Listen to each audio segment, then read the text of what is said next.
잠언 15장 1절로 15절까지 말씀 봅니다.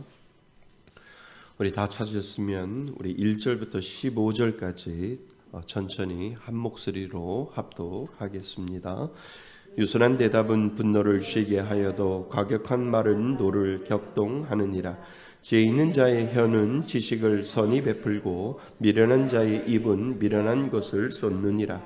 여호와의 눈은 어디서든지 악인과 선의를 감찰하시느니라. 온순한 혀는 곧 생명나무이지만 배역한 혀는 마음을 상하게 하느니라. 아버지의 훈계를 업신 여기는 자는 미련한 자요 경계를 받는 자는 슬기를 얻을 자느니라. 의인의 집에는 많은 보물이 있어도 악인의 소득은 고통이 되느니라. 지혜로운 자의 입술은 지식을 전파하여도 미련한 자의 마음은 정함이 없느니라. 악인의 제사는 여호와께서 미워하셔도 정직한 자의 기도는 그가 기뻐하시느니라. 악인의 길은 여호와께서 미워하셔도 공의를 따라가는 자는 그가 사랑하시느니라. 도를 배반하는 자는 엄한 징계를 받을 것이요 견책을 싫어하는 자는 죽을 것이니라. 스올과 아바돈도 여호와의 앞에 드러나거든 하물며 사람의 마음이리요. 거만한 자는 견책받기를 좋아하지 아니하며 지혜 있는 자에게로 가지도 아니하느니라. 마음의 즐거움은 얼굴을 빛나게 하여도 마음의 근심은 심령을 상하게 하느니라. 면천한 자의 마음은 지식을 요구하고 미련한 자의 입은 미련한 것을 즐기느니라. 고난받는 자는 그날이 다 험악하나 마음이 즐거운 자는 항상 잔치하느니라. 아멘. 할렐루야. 예, 우리는 잠언 강의 35번째 시간, 25번째 시간을 가지려고 합니다. 오늘 말씀의 제목은요, 세 가지입니다. 그래서 한 단어 안에 세 가지를 우리가 살펴보려고 합니다. 그것이 뭐냐면 믿는 자의 언어, 그 다음에 생활, 그 다음에 마음 자세, 이렇게 세 가지를 오늘 잠언에서는 우리들에게 설명을 하고 있는데요. 믿는 자의 언어 중요하지요. 또 믿는 자의 생활 중요하지요. 그리고 믿는 자의 마음가짐 중요합니다. 이 세 가지 중에 뭐가 중요할까요? 이 세 가지 중에 그보다도 더 가장 중요한 것이 있는데 이 세 중에 뭐가 제일 중요할까요? 마음이죠. 그죠? 마음에서 말이 나오고요. 마음에서 행동이 나오고 마음에서 생활이 나오기 때문에 마음이 참 중요합니다. 근데 그 마음은 누구 걸까요? 내 걸까요? 아니요. 하나님 거예요. 그래서 우리가 이 잠언을 늘 살펴볼 때 우리의 신앙은 하나님이 주셨기 때문에 그 주신 신앙을 우리가 이 땅을 살아갈 때 그 주신 신앙에 감사하여 살아가는 것이 우리 믿는 신앙이고요. 우리가 생각하는 그 신앙 말고 다른 사람들이 믿는 그 신앙은 내가 열심히 이 땅을 위해서 말을 잘 해야 하고 그리고 이 땅에서 정말 생활을 거룩하게 해야 하고 이 땅에서 내 마음가짐을 잘 가져야 내가 무엇인가를 얻을 수 있지라고 하는 그러한 생각을 가지고 있는 것이 이방 종교이고요. 우리에게는 그것이 아니라 정반대의 상황이지요. 하나님이 주신 은혜에 감사해서 내 말도, 내 생활도, 내 마음도 하나님의 은혜로 하나님처럼 우리가 살아가고 하나님의 말씀대로 순종하며 살아가는 그러한 삶의 모습을 보여주는 것이 믿는 자이죠. 그러니까 이방 종교하고 우리가 믿는 신앙하고는 전혀 다른 거예요. 뭔가를 얻기 위해서 내가 뭔가를 조심해야 하고 내가 잘해야 하는 것이 아니라 나에게 주신 그 은혜가 있으면 내 말도 변할 것이고 내 마음도 변할 것이고 내 생활도 분명히 변할 것이다 라고 하는 것을 우리가 먼저 기억하셔야 됩니다. 그래서 말과 생활과 마음 자세까지도 예수 믿는 사람이라면 달라질 수밖에 없다라고 하는 것을 먼저 마음속에 가지고 있어야 이것이 해결되어지지, 그러지 아니하면 윤리하고 똑같아요. 근데 우리는 윤리를 믿는 것이 아니라 우리가 윤리를 통해서 뭔가를 우리가 얻으려고 하는 것이 아니라 우리가 하나님이 주신 그 삶의 방식이 내 마음 가운데 있기 때문에 우리는 말에도 조심할 수 있고 우리는 생활에도 거룩하게 살아갈 수 있고 내 마음가짐도 순결하게 우리는 살아갈 수 있다. 이것이 바로 믿는 자의 모습이지요. 아멘. 맞습니다. 그래서 우리가 공부할 때 윤리적인 것을 공부하는 것이 아니라 믿음적인 방법을 우리가 먼저 공부해야만 이 모든 부분들이 풀린다라고 하는 것을 먼저 기억하실 수 있기를 바랍니다. 자, 우리 잠언 15장 1절부터 15절까지 요약을 제가 해 놓았습니다. 같이 한번 읽어보겠습니다. 시작. 유순한 대답은 분노를 없애는 생명나무이나 과격한 말은 노를 일으키고 마음을 상하게 한다. 악인과 선의를 감찰하시는 하나님은 악인의 길과 제사를 미워하시고 정직한 자의 기도를 기뻐하신다. 즐거움은 얼굴을 빛나게 하고 잔치하게 하나 근심은 심령을 상하게 한다. 이렇게 되어 있습니다. 그래서 먼저 우리가 1절부터 7절은 말에 대해서 이야기를 하고요. 그리고 8절부터 9절은 우리들의 삶, 생활에 대해서 이야기를 하고요. 그 다음에 8절부터 10절까지, 그 다음에 11절부터 15절까지는 우리들의 마음 자세에 대해서 이 잠언 기자는 우리들에게 설명을 하고 있습니다. 자, 한번 보겠습니다. 하나님은 공의의 하나님이십니다. 공의가 뭔지 아시지요? 공평할 공자에 의로울 의자. 그러니까 우리 하나님은 뭐 하시는 하나님? 공평하신 하나님이에요. 맞죠? 공평하신 하나님이요. 그런데 우리는 그렇게 생각하잖아요. 왜 하나님 악인이 왜 이렇게 잘 돼요? 아니에요. 우리 눈에는 잘 되는 거 보는 것처럼 보이지만 그때마다 하나님은 말씀하셔요. 나는 공평하다라고 말씀하신다는 거죠. 자, 공의는 공평하시다는 뜻이고 의롭다는 뜻입니다. 그래서 공의의 하나님, 공평하고 의로우신 하나님이지요. 우리 눈에 보기에 악한 사람이 잘 되는 것처럼 보이고 아무 문제 없는 것처럼 보여도 뭐 하신 분은, 공의로우신 분은 반드시 그 공의를 보이시기에 우리는 염려할 것이 없습니다. 언젠가는 하나님이 그 공의를 보여주신다라고 하는 거죠. 우리 눈에 아무리 잘 돼도 하나님은 공의를 베푸시기 때문에 악인은 분명히 지옥으로 갈 수밖에 없는 것을 하나님은 공의의 하나님이라고 오늘 우리들에게 말씀해 주신다라고 하는 거죠. 그래서 단지 우리 자신을 공의로 판단하시는 하나님 앞에서 바르고 정직하게 우리 먼저 살아야 된다는 것이죠. 따라서 우리는 하나님의 임재를 의식하는, 이게 참 중요해요. 그래서 날마다 하나님을 의식하라고 제가 말씀드리는 이유가 그거입니다. 하나님을 내가 임재하심을 의식하면은요, 언어 생활과, 그죠? 의식하는데 하나님이 나의 가운데 의식하는데 내 입에서 쌍스러운 말이 나올까요? 아니요, 나올지 못해요. 하나님을 의식하고 있는데요. 그래서 하나님의 임재를 의식하는 언어 생활과 그 다음에 행동과 그 다음에 마음의 자세로 생명의 길로 나아가야 함을 우리들에게 가르쳐주고 있다라고 하는 것이 바로 서론이죠. 자, 첫 번째 우리 말에 대해서 생각을 해보자고요. 생명을 살리고 복음을 전하는 언어 생활을 해야 한다라고 잠언은 1절부터 7절까지 우리들에게 설명을 하고 있습니다. 오늘 본문은 먼저 지혜로운 사람과 미련한 사람의 언어 생활을 대조합니다. 잠언은 쉬워요. 왜요? 흑백 논리가 아주 명확하거든요. 중간은 없어요. 지혜로운 자가 있으면 미련한 자가 있고, 그리고 선한 자가 있으면 어리석은 자가 있고, 착한 자가 있으면 악인이 있고, 늘 잠언은 우리들에게 가르쳐주는 게 흑백 논리예요.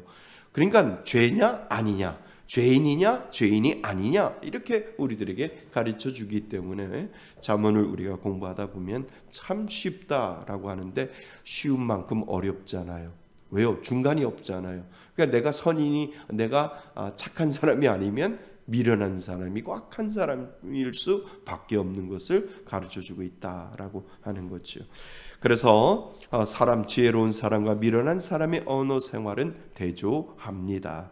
지혜로운 사람은 부드러운 대답으로, 여기가 참 중요한 것 같아요. 누가 물어보면 나의 대답이 무슨 대답이요?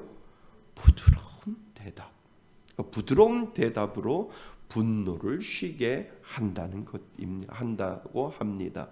그러니까 부드러운 대답, 그러니까 답변을 잘 하는 거예요. 그러니까 답변을 안 하면 더 분을 낼 수 있어요. 그러니까 누가 물어보면 그 물어보는 거에 대해서 답변은 해야 하는데, 지혜로운 사람은 하나님이 가르쳐 주신 그 성령의 은혜가 유순한 말을 하게 되고, 유순한 말을 하고 부드러운 답변을 할 수 있도록 하나님께서 지혜를 주신다라고 하는 거예요.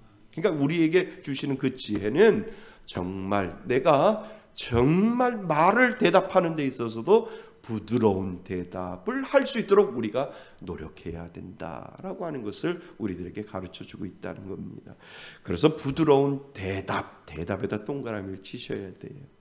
대답 안 하면 사람들이 더 격분한다는 거예요. 그러니까 뭔가를 대답을 해줘야 되는데, 그 대답이 뭐예요? 부드러운 대답.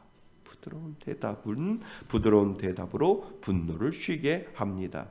온화한 말은 상대방의 화난 마음을 뭐하게 한다고요? 수그러뜨립니다. 그죠? 그러니까 아무한테 아저씨, 아줌마 이런 말 하지 말고 선생님, 이게 좋아요. 사업하시는 분들 그러잖아요. 뭐라고 얘기해요? 사장님. 나 사장 아닌데? 사장님. 그래요. 그거 좋아하잖아요. 식당에 가면 종업원 같은데도 사장님 그러면 좋아하세요. 그래서 저도 식당에 가면 이모 이런 말 안 써요. 그냥 사장님 그러면 그냥 종업원인 줄 아는데도, 일하시는 분 알바생인데 아는데도 그냥 사장님 그러면 아주 좋아해요. 정말이에요. 이게 그 사람을 기분을 좋게 만들어주는 거예요. 그러니까 냉수 한 그릇 더 갖다 준다니까요. 이게 중요하다니까요. 그러니까 이러한 온화한 말들이 믿는 사람들 가운데는 분명히 있어야 된다는 거예요. 말 안 하고 가만히 있는 것이 아니라 온화하고 부드러운 말을 통해서 그 사람이 가지고 있는 그 어떤 그 격분이나 분노 같은 것도 수그러뜨릴 수 있게 만드는 것, 이것이 바로 하나님이 주시는 지혜다라고 하는 거죠. 그래서 온화한 말은 상대방의 화난 마음을 수그러지게 합니다. 선한 지식을 베풀어 생명으로 인도한다라고 오늘 성경은 이야기를 하고 있죠. 하지만 미련한 사람은 과격한 말로, 그죠? 가격한 말 하잖아요. 그쪽 상대방이 뭐라고 얘기하면 네가 그랬어? 그러면 나도 이제 뭐 이렇게 나가면 결국은 노를 격동시키고 어리석음을 쏟아냅니다. 그러니까 요즘은 사람들이 안 참잖아요. 그죠? 얼마 전에 뉴스에 보니까 뭐예요? 그 손가락 사이에 끼는 그 쇠뭉치, 너클이라고 이야기를 하는데, 그냥 젊은 애가 그냥 지나가는 사람을 여기를 가격을 해서 실명이 될 정도로 그냥 그렇게 됐다는 거예요. 이 쇠뭉치로 그 얼굴을 때려봐요. 그러니까 여기가 쇄골이 나가고 그리고 실명까지 될 정도로 사람들은 분노를 참지 못하는 것 같아요.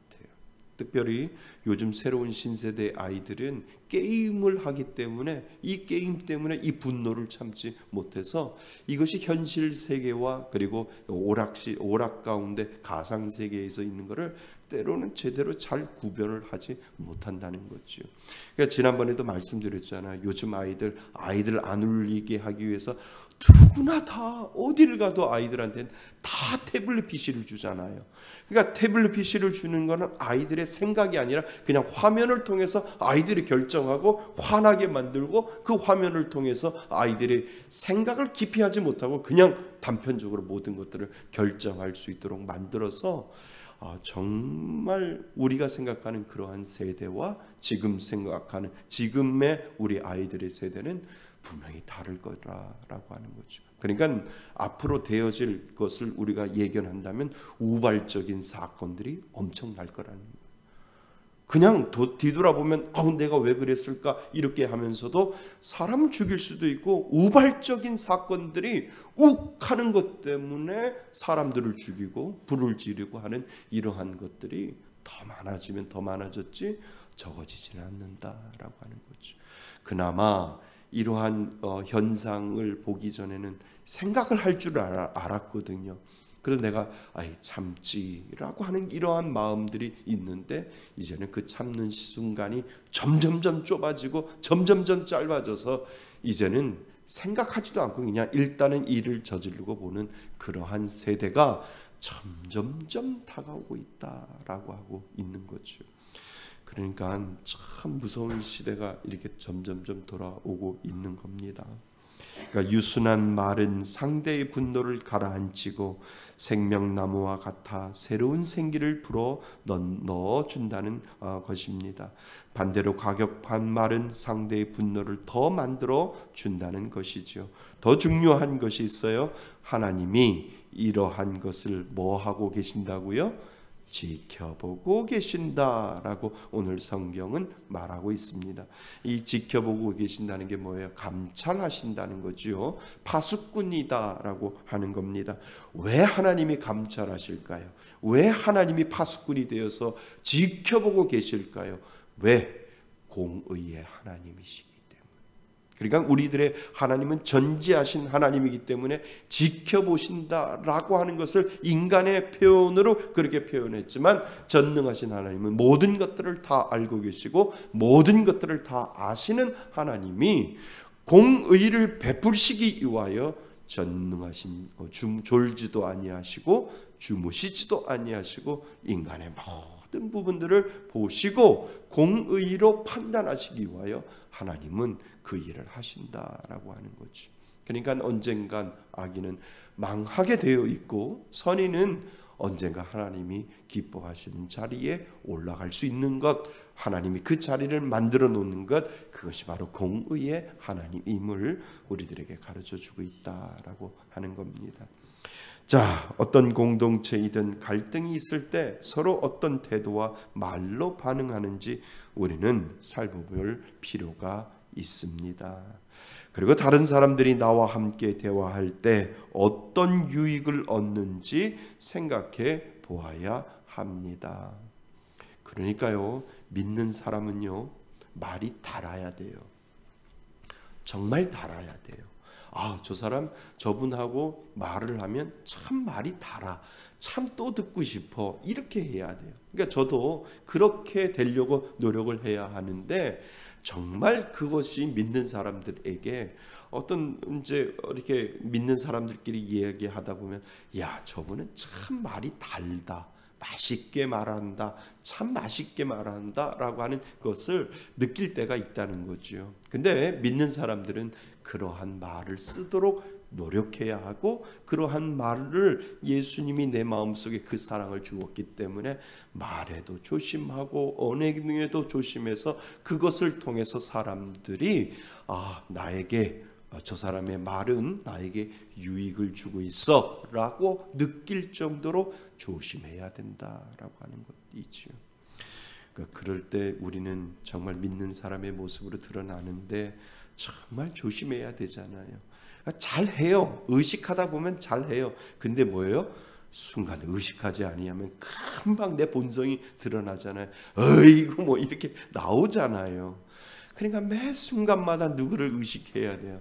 하나님을 의식하지 아니하면 내가 나온다니까요. 하나님이 나오는 게 아니라 매 순간마다 하나님을 의식하면 그래 내가 목사지, 그래 내가 장로지, 그래 내가 권사지 라고 하면서 내가 집사지 라고 하면서 그래 내가 하나님을 믿는 사람이야 라고 조금이라도 의식하면 말이 부드러워지는데 내 순간에 그것을 잊어버리면 여지없이 나의 본성이 드러난다니까요. 그러니까 말에도 조심해야 되고 매 순간마다 하나님을 의식하는 이 마음이 믿는 사람으로서의 모습이 우리들 가운데 드러나지 아니하면 순간순간마다 우리는 무너집니다.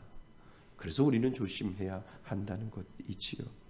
자, 그래서 자신이 하는 말이 다른 사람에게 어떠한 영향을 주는지를 깊이 뭐하고 생각하고, 그리고 일상의 말이나 행동에 여호와를 경외하는 마음이 담겨져 있는지 우리는 늘 살펴보아야 합니다.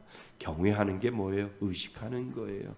하나님이 지금 내 앞에 계시지? 라고 하는 그 마음으로 말에 조심해야 하고 말을 맛있게 해야 할 줄 아는 그러한 것들이 우리들에게 필요하다는 거지요.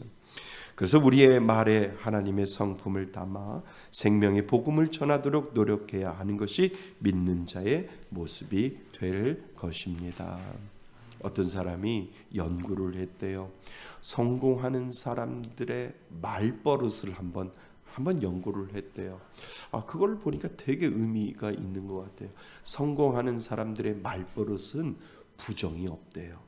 아무리 어렵고 아무리 사업이 힘들고 아무리 고난 가운데 있다 할지라도 절대 부정을 이야기하지 않는데요. 성공하는 사람들의 스타일은 괜찮아, 이 말을 가장 많이 하고 길이 있겠지라고 하는 말이 두 번째로 많이 하고, 그래도 뭔가에 정말 한 길은 분명히 남아있을 거야 라고 늘 성공하는 사람들은 그렇게 이야기를 한다는 거죠. 그러니까 이번에 월드컵 때 손흥민이가 포르투갈을 이길 때 막 골을 몰고 달려갈 때 황희찬이가 뛰어 들어갔잖아요. 뛰어 들어가는 거를 못 봤다는 거죠. 처음에 못 봤는데 막 몰고 가는데 다 막고 있으니까 길이 없다는 거예요. 길이 없다는 거예요. 그러면서도 생각하는 게 뭐냐면 한 길이 있겠지. 오로지 한 길이 있겠지라고 하는 그 마음을 가지고 했더니 가만히 보니까 가랑이 사이가 보이더래요. 가랑이 사이가 보이니까 그 가랑이 사이로 볼을 집어넣은 거예요. 황희찬한테 패스를 할 때 그 가랑이 사이가 오로지 한 길이 있겠지라고 생각했더니 그 길이 보이더래요. 그래서 그 가랑이 사이로 볼을 패스를 하니까 거기서 황희찬이가 한 골을 넣었다라고 이야기를 한다는 거죠. 그러니까 성공하는 사람들은 부정이라는 게 없대요.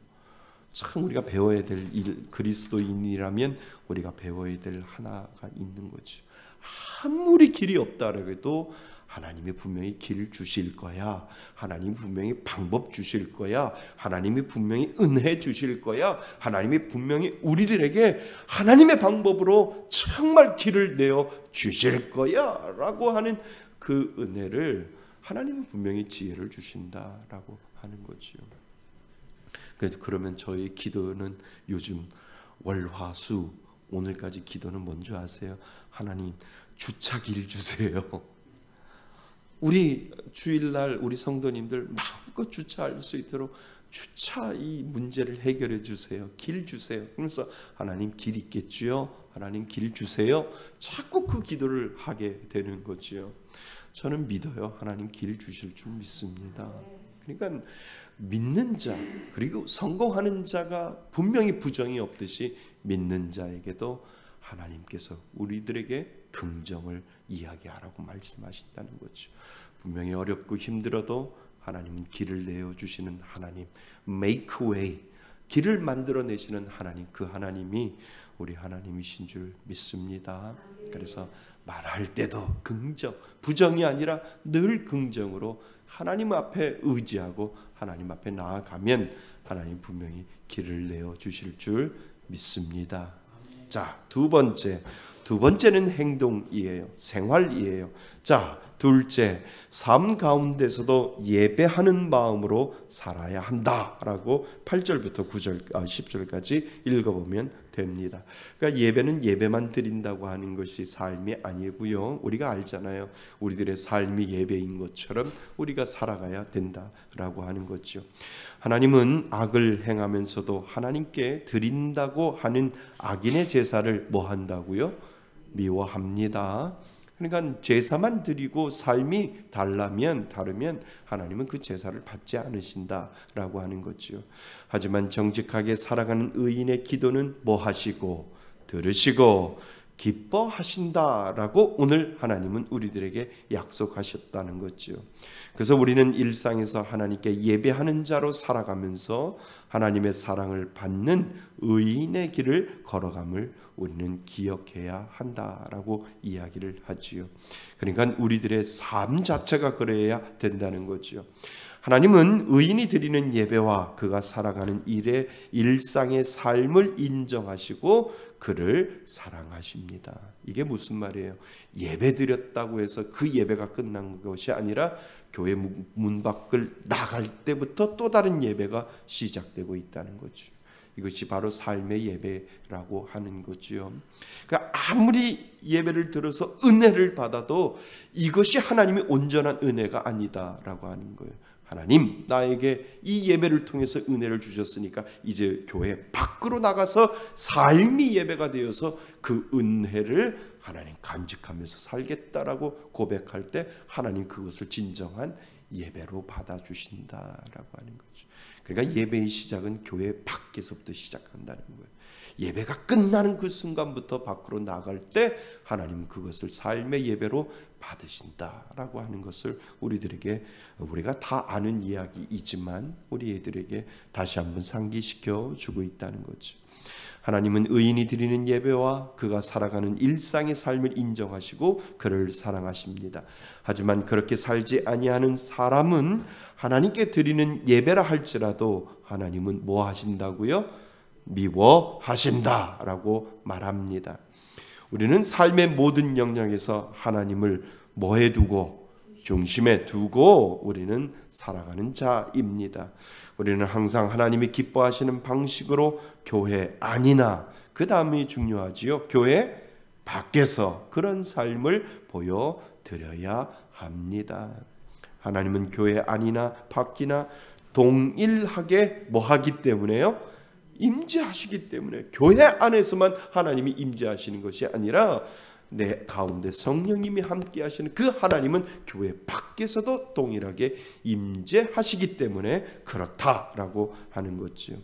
그래서 우리가 드리는 교회 안에서의 예배와 일상의 예배를 분리하지 말고 언제 어디서나 하나님이 기뻐하시는 예배를 드리는 자가 진정한 예배자다라고 하는 것을 우리들에게 가르쳐주고 있다라고 하는 거죠. 그러니까 삶이 다르면 안 된다는 거예요. 그죠? 제가 지난번에 말씀드렸잖아요. 우리 집 앞에 어떤 집사님이 눈이 펑펑 오니까 쌍욕을 하면서 지나가면서 교회 안으로 들어갔다고요. 그러니까 하나님은 보신다는 거예요. 네가 아무리 교회에 들어가서 예배를 드려도 네 삶 속에서 네 입이 예배가 안 되니까 네 입이 예배가 안 되고 너의 행동이 예배가 안 되는데 내가 그 예배를 네가 아무리 교회 안에 들어가서 예배를 드려도 그 예배가 온전한 예배가 되겠느냐? 하나님이 그것을 예배로 받아들이지 않는다는 거죠. 밖에 나가서 내 입이 예배가 되어야 하고 내 행동이 예배가 되어야 하고 내 모든 말과 모든 행동이 예배가 되어질 때 하나님은 그것을 진정한 예배로 받아주신다라고 하는 것이지요. 그러니까 다 찔려요. 그죠? 저도 찔리고 여러분도 분명히 찔려야 돼요. 그래야 하나님 그냥 교회 와서 권사라고 장로라고 집사라고 내가 성도라고 아무리 얘기를 해도 밖에서는 그렇게 장로나 권사나 집사의 성도의 모습이 드러나지 아니한다면 우리는 진정한 예배자의 모습이 아니다라고 하는 것을 우리들에게 가르쳐주고 있다라고 하는 거죠.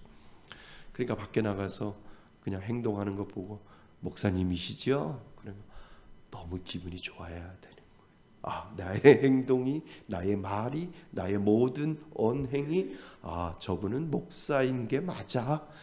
막 뒤로 엎어뜨려 놔도 제껴놔도 저 사람은 목사야. 이 말이 맞다라고 하는 거예요. 저분은 장로님이야. 분명히 저분은 얘기 안 해도 교회 다니는 장로님일 거야 라고 사람들이 엎어뜨려 놓고 제껴놔도 저분은 교회 다니는 장로님이야 라고 한다면 진정한 삶의 예배가 이루어지고 있다라고 하는 거죠. 이것이 우리들에게 필요한 줄 믿습니다. 예, 다 찔리셔야 돼요. 저부터 찔려야 되고 여러분들도 찔려야 된다는 거죠. 그래서 예배를 삶이라고 합니다. 하나님은 교회에서 우리의 예배도 받으시지만 삶에서도 우리의 뭐를 받으시고 예배를 받으시는 분임을 우리는 명심해야 합니다. 그래서 늘 우리의 자신의 삶을 정직히 뒤돌아보아야 하지요. 어쩌면 어느 날 어느 시간에 예배도 중요하지만 더 중요한 것은 일상의 예배자로 살아감이 중요함을 우리는 깨달아야 된다. 오늘 이 잠언 기자는 우리들에게 이야기를 합니다. 바른 예배자의 삶은 교회 안에서나 교회 밖에서나 다르지 않습니다.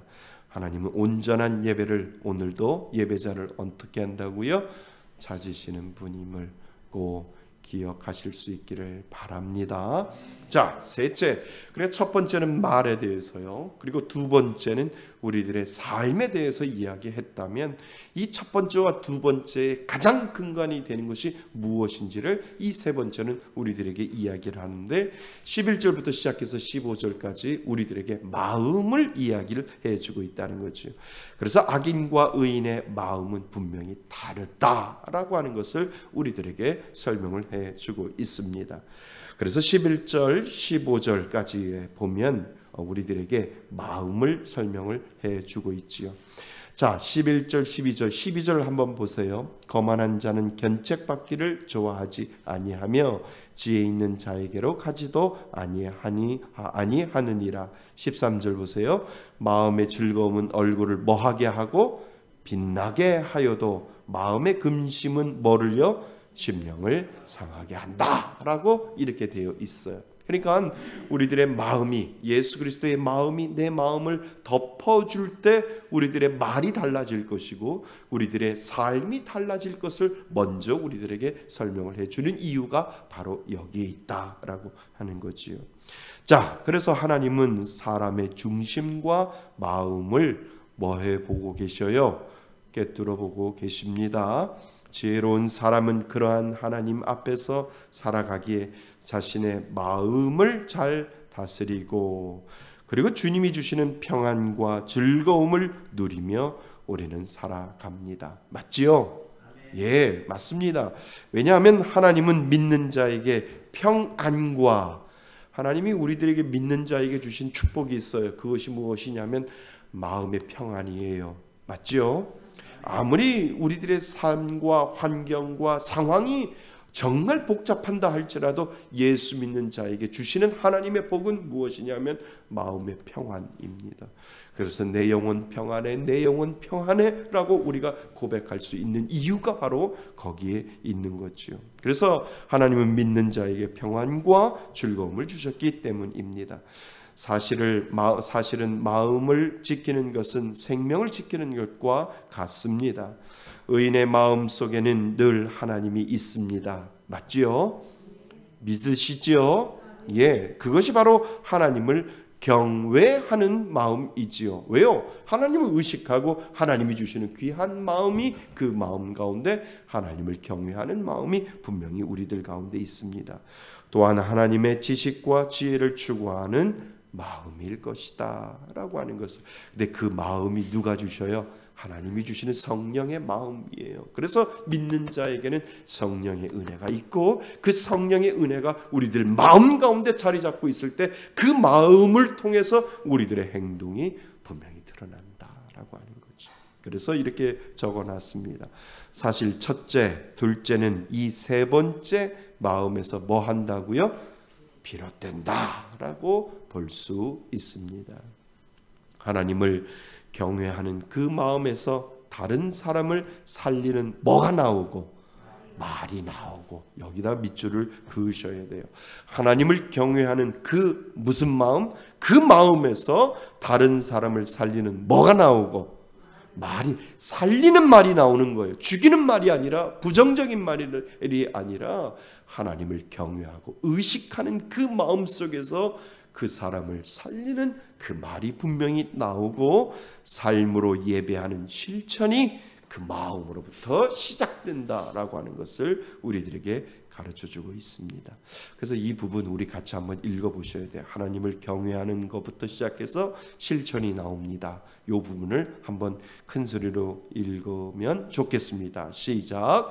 하나님을 경외하는 그 마음에서 다른 사람을 살리는 말이 나오고 삶으로 예배하는 실천이 나옵니다. 아멘. 오늘 이 말씀이 이 말씀이에요. 그래서 우리는 어떠한 상황이든지 하나님이 우리 마음에 주시는 기쁨과 즐거움을 우리는 오늘도 놓치지 말아야 됩니다. 하나님은 우리의 모든 행동 근원과 생각의 근원을 마음에서 찾으십니다.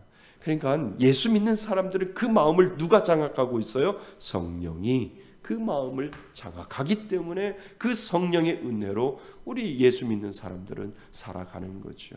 마음의 선한 동기가 행동을 만들고 건강한 생각을 만들어내기 때문입니다. 우리의 삶에 있어서 하나님의 임재의식은 부담이 아니라 기쁨이 된다는 점을 오늘도 우리들에게 기억하라고 말합니다. 우리가 해야 할 일은 나를 구원하신 그 은혜의 하나님이 나의 마음의 중심이 된다는 것을 우리는 오늘도 어떻게 해야 해요? 기억하여야 합니다. 지혜로운 자는 마음을 잘 다스리며 마음에 지식을 두어 더욱 지혜로워지기를 추구한다. 아멘. 맞습니다. 그래서 하나님이 주시는 그 지혜로 하나님이 주시는 그 마음 성령의 은혜로 우리가 오늘도 살아가는 이유이지요. 자, 결론. 우리의 말은 삶을 드리는 예배의 한 부분입니다. 인정하세요? 예, 말도 우리들의 예배라니까요. 우리들의 행동도 예배이듯이 우리들의 내 입에서 나오는 이 말도 예배다라고 하는 것을 우리들에게 가르쳐주고 있다는 거죠. 삶을 드리는 예배는 하나님을 경외하는 뭐에서요? 마음에서 우러납니다. 맞지요?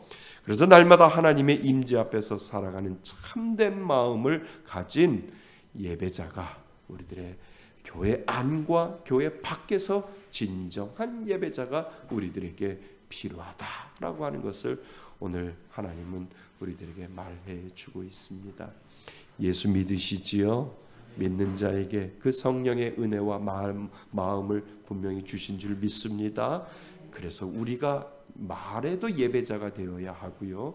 우리들의 삶에도 예배자가 되어야 하고 우리들의 행동에도 진정한 예배자가 될 때 하나님이 기뻐하시는 믿는 자의 모습으로 살아간다는 것 꼭 기억하실 수 있기를 바랍니다. 그 은혜로 살아가시는 저와 여러분이 되시기를 주님의 이름으로 축원드립니다.